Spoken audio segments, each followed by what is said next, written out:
Sir, may I come in? Yes, please come, Mr. Meena. Good afternoon, sir. Good afternoon. Please take your seat. Thank you, sir. Mr. Meena, you are an IRS professional? Yes, sir. Currently, I have taken UL, sir. Okay. Your father is in the IAS? Yes, sir.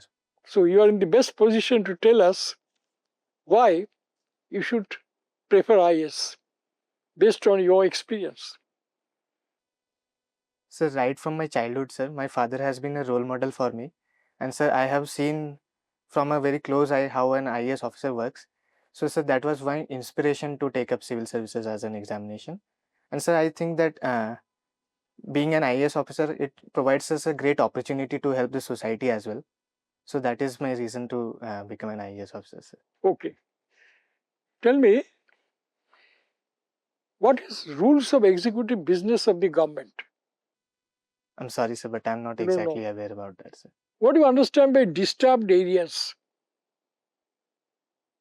Some parts of India have been notified as disturbed areas. Sorry, sir, but I'm not exactly sure about You're that, not sir. sure? No, sir. Okay. Since you spend most of your time in West Bengal, you studied at Midnapur. Yes, sir. Who was Ishwar Chandra Vidyasagar? What do you know about him? Sir, Ishwar Chandra Vidyasagar was one of the pioneers of the social reform movement of the 19th century. And so he worked in the fields of women empowerment, and he was one of the pioneers of Widow Remarriage Act as well. And so he has also worked in the field of Bengali prose and the Barna Parichaya as well, sir. Tell me, what is the sixth schedule of the Constitution? So the sixth schedule of the Constitution mentions about the areas in the northeast region, that is the 4 states, that is Assam, Meghalaya, Mizoram and Tripura, and it mentions that these particular 4 states will have autonomous district councils that are there, and there would be the rules that are applied to the as per the central government acts that are there. They will be only applied to those regions based upon the governor or the president as per the state, sir. What are the implications of grant of autonomy? What would that mean when they're a part of a state? As you said, there are 4 states. So what is autonomy in the particular context? So in the 6 schedule states that are there, so there are different regional councils and the autonomous districts councils. Yes, but that's not my question. What would autonomy mean? So it is autonomous district council, but what is autonomy? So it is to protect the tribal culture as well as the land areas that are there of the tribals, so as to ensure that the customs that are there, as well as the different land areas of the tribals that are What there. What is the meaning of the word autonomy in English language? So autonomy means to rule of self, sir. So to ensure that the person that is there or the people that are there are ruled by or governed by themselves, sir. In legal sense, what is the legal meaning of the word autonomy? So there is no control by the higher powers, sir. Is it possible to have any institution in the country which is outside control of any higher authority? No, sir, in complete sense, it is not possible. However, sir, there are institutes like IIT Delhi, all the IITs that are there. So these are autonomous institutes. So how is IIT Delhi different from an autonomous district council of Meghalaya? So the decisions or the curriculum that is set up by IIT Delhi, that is based upon the autonomy of IIT Delhi. And in a similar manner, sir, the autonomous district councils that are there of Meghalaya, they focus on the land rights that are there, or money lending rights that are there, or the forest produce that is there. So based upon that, sir, there are rules that are followed by the tribal people living in that area. What are the different kind of autonomies educational institution may enjoy? You gave example of IIT Delhi. So I want to understand what are various different kinds of autonomies an educational institution could enjoy. So first would be regarding the curriculum of the institution. What kind of subjects or what kind of curriculum they would follow. Secondly, sir, regarding the employment of professors or teachers or staff that is there in the institute, that can also be there. And thirdly, regarding the seats and the student selection that is there, sir. So one is academic autonomy. What are the other types of autonomies if you were to name them? I'm sorry, sir, but I'm not able to come up with the words. Don't they enjoy financial autonomy? Yes, sir, they do enjoy financial. What is the third kind of autonomy? One is academic, another is financial. So the third would be administrative autonomy as well, sir. Right. So you have mentioned walking as one of the activities in your, DAF. Now, you do walking as a hobby, or you do walking as a habit, or what is it? So all human beings do walking as a part of their daily life. However, sir, I do enjoy walking as a hobby because it acts as a leisure activity for me, and I enjoy the time that I walk because it also helps me connect and talk to my parents, because that is the only time that both my parents get to meet me and we enjoy our time and discuss different how the day went or different things that we discuss about. And so it also helps in ensuring that we have a calm mind, a composed mind, sir. Yeah, calm and composed mind, most of the time it is said that while walking you should not be talking. So it is not calm and composed mind. So you are using this time to talk to your parents, that is understandable. But other than that also you talk on phone Yes, I do talk on phone, sir. while walking? No, sir, not while walking, sir. Okay. You have done civil engineering Yes, sir. and you are wanting to join civil service. Yes, sir. Tell me what is so civil about civil engineering and what is so civil about civil service? So the civil in civil engineering refers to all the parts of the public life that are related to the construction or the infrastructure that we create. While, sir, the civil in civil services is to a certain extent similar, however, sir, not completely, because it refers to the administrative part of the services that is there, sir, or the depending upon the service, it is the civil services that looks into the people's perspective, while civil engineering is mostly from an infrastructural point of view, sir.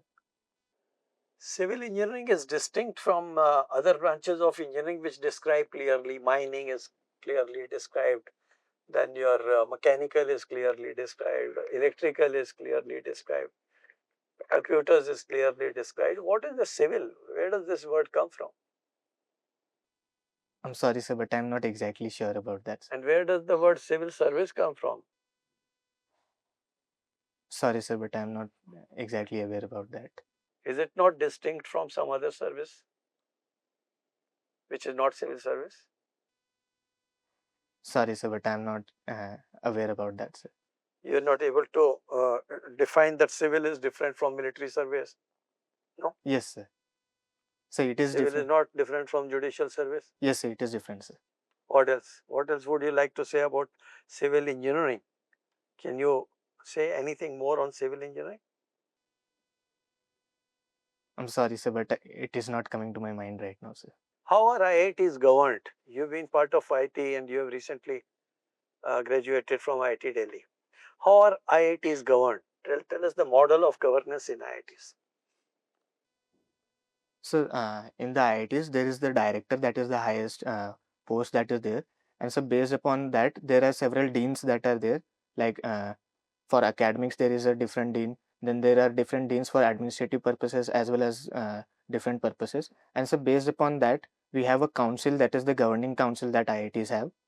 And so the decisions are taken upon based upon after discussion with the governing council, sir. What is governing council? So it is a group of director as well as deans that are there, and several other members, sir, that I am not exactly The most aware of. important part you have missed out in what you have described. What is that? So the visitors, sir. The connection between the IT council and the director. What is that connection? I'm sorry, sir, but I'm not exactly able to recall right now, sir. You have board of governors. Yes, sir. Can you now explain again the structure of an IIT? I'm sorry, sir, but I am not exactly able to recall the complete structure, sir. You don't know about IIT council? Who heads IIT council? Who are the members of IIT council? I'm extremely sorry, sir, but I'm not exactly aware about that. Who is the chairman of board of governors of IIT Delhi? Sorry, sir, but I'm not exactly aware about that. What is the kind of autonomy IIT Delhi enjoys? So it does enjoy academic autonomy. It also enjoys financial autonomy, and it also enjoys administrative autonomy. When you say academic autonomy, can it go against national education policy? No, sir, it cannot go against national education policy. However, sir, depending upon what kind of courses or the curriculum that it wants to follow, that it can decide upon. Now, many of the IITs gave 1-year postgraduate degrees, which is against the norm in the country. So, what do you have to say about it? I'm sorry, sir, but I'm not exactly. You're not aware. No, sir. All right, thank you. Amit, Yes, sir. if I am like, if you were to abolish any of these two taxes, that is direct tax, indirect tax, or basically income tax, corporate included, and GST, which one would you abolish and why? So, in my opinion, it is better to abolish the indirect taxes because the direct taxes are progressive in nature and that helps in the redistribution of wealth, while the indirect taxes put a higher burden on the poor people, and that becomes a problem, and that raises the income inequality that is currently prevalent in the country, sir. Okay, good. So, what is the ethical justification of tax? So there are two ethical justifications. One is to ensure that the government has the amount that is required for ensuring proper functioning of the administrative affairs, as well as to ensure the standard of living. And secondly, it is regarding the redistribution of wealth, so that people from the marginalized section can get the benefits that the richer people are enjoying, sir. Okay, and what is then ethical justification for indirect tax? So the ethical justification would be firstly that it helps in accumulation of taxes from the corporates as well as the business entities, because while there are transactions that are happening, it helps in better tracking of those transactions. And secondly, so it also ensures that the taxation system that is there, it helps in creating a pool of resources for ensuring better growth of the country as a whole, sir. Okay, so you're talking to sir about civil service, civil engineering. I would like to know what's the difference between public service and civil service. Why it is called Union Public Service Commission and conducting a civil service. So, as per several definitions, public service is a larger term that is used, and it refers to both the civil servants as well as other entities like the NGOs that are there or the politicians that are there, because they are also related to the serving the public in the interest of the people, sir. However, the civil services is mostly related to the administrative affairs of the country, sir. So, the usage of the word public includes NGOs? So, from what I have read, sir, it does include NGOs. However, I am not exactly sure. Okay, and what is the term social service mean? So social services refers to any part, any community or any entity that is doing work for the welfare of the people, sir. Okay. You are talking about walking as a your hobby. Yes, sir. So, what at what speed, at what walking speed do you generally go? So it is around 4.5 to 5 km per hour, sir. Okay, and when walking becomes jogging, at what speed? So when the speed is around 7 to 8 km per hour. Okay, and when is the brisk walking? So brisk walking is the phase between walking and jogging. When we are not jogging, rather we are walking. However, sir, the speed increases a bit, and both the legs are still connected to the ground, sir. While in the case of jogging, the legs are there is a point where the legs are not connected to the ground. Okay, and what's the difference between jogging and running?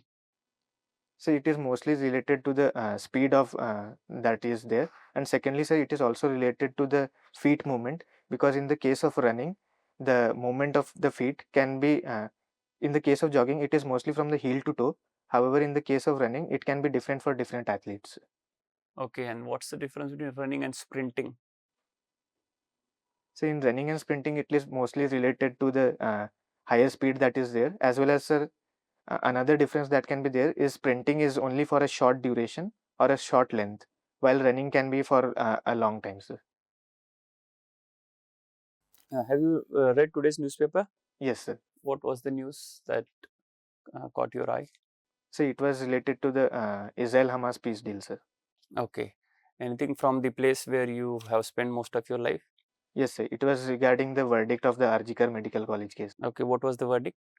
So as per the verdict, the prime suspect that was there has been found guilty, and the court will give the judgment or give the sentencing in a few days, sir.